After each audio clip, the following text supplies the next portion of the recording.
مدينة الرقة باسم القيادة العامة لقوات سوريا الديمقراطية نعلن اليوم بكل فخر واعتزاز من قلب مدينة الرقة عن نصر قواتنا في المعركة الكبرى لهزيمة تنظيم داعش الإرهابي ودحره في عاصمة خلافته المزعومة وتحرير مدينة رشيد وعروس الفرات الرقة السورية.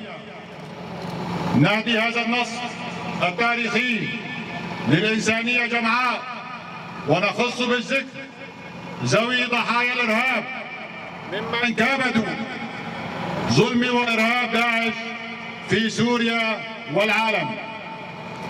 بهذه المناسبة التاريخية ننحني إجلالا أمام أرواح شهدائنا الأبرار الذين استبسلوا وكان لهم الدور الرئيسي في تحرير أحياء المدينة، ونحيي أبطالنا الجرحى راجين لهم الشفاء العاجل للعودة إلى ساحات النضال.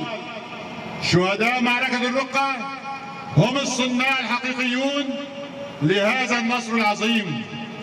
امتزجت على هذه الأرض دماء 655 من أبناء الشعب السوري، عربا وكردا وتركمانا وسوريانا وأمميين من أتراك وأمريكيين وبريطانيين، ونجحت في إجلاء وتأمين حياة ما يقارب 450 ألف مواطن مدني من الرقة.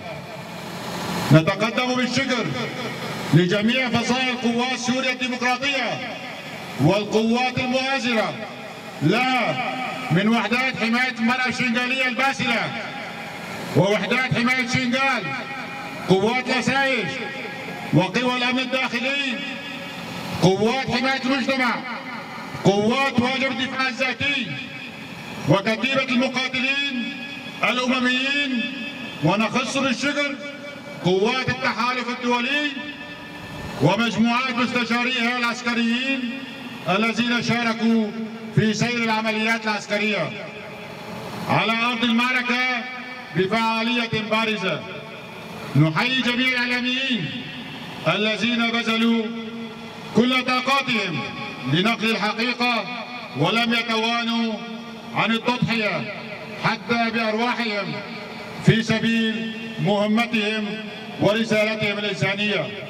كما نثمن عاليا الدعم المعنوي والمادي الذي قدمه مجلس مدينة الرقة المدني وشيوخ عشائر المنطقة ووجهائها لقواتنا.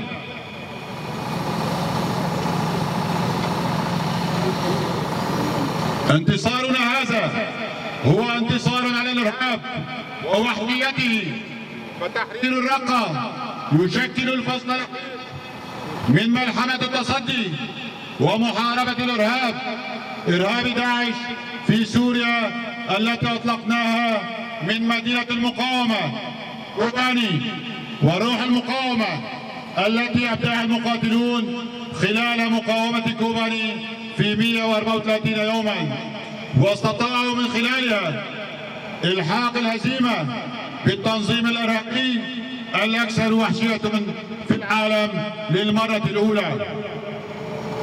تجلت ثانية في معركة الرقة التي دامت هي الأخرى 131 يوما، ونهت بها إلى حد كبير وجود التنظيمي الإرهابي كقوة عسكرية تهدد البشرية.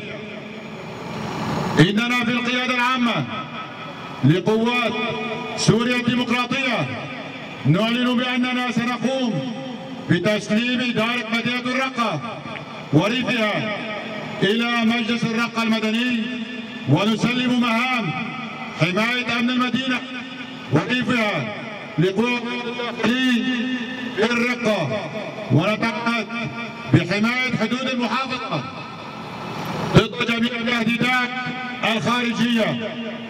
ونؤكد بأن مستقبل محافظة الرقة سيحدده أهلها ضمن إطار سوريا ديمقراطية لا مركزية اتحادية يقوم فيها أهالي المحافظة بإدارة شؤونهم بأنفسهم.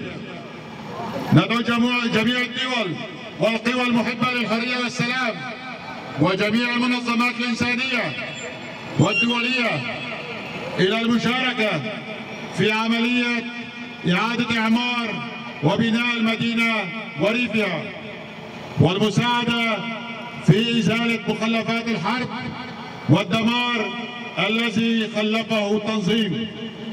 بهذا الإعلان نكون قد حررنا المدينة كاملة وبتنا أمام مهمة أخرى تتمثل في البناء وتحقيق الاستقرار في المدينة المحررة التي تتطلب التكاتف والتعاضد. لذلك نناشد جميع أهالي الرقة بمكوناتها العرب، الكرد، التركمان والسريان إلى العمل الموحد في سبيل إعادة إعمار وبناء المدينة وريفها وتشكيل إدارة ديمقراطية تتمثل أو تمثل إرادة الجميع لتكون أرضية بناءة لازدهار المدينة العريقة. المجد والخلود لشهدائنا الأبطال والشفاء العاجل لجرحانا، الموت للإرهاب والخزي والعار لداعميه. القيادة العامة لقوات سوريا الديمقراطية الرقة 20 تشرين الأول 2017.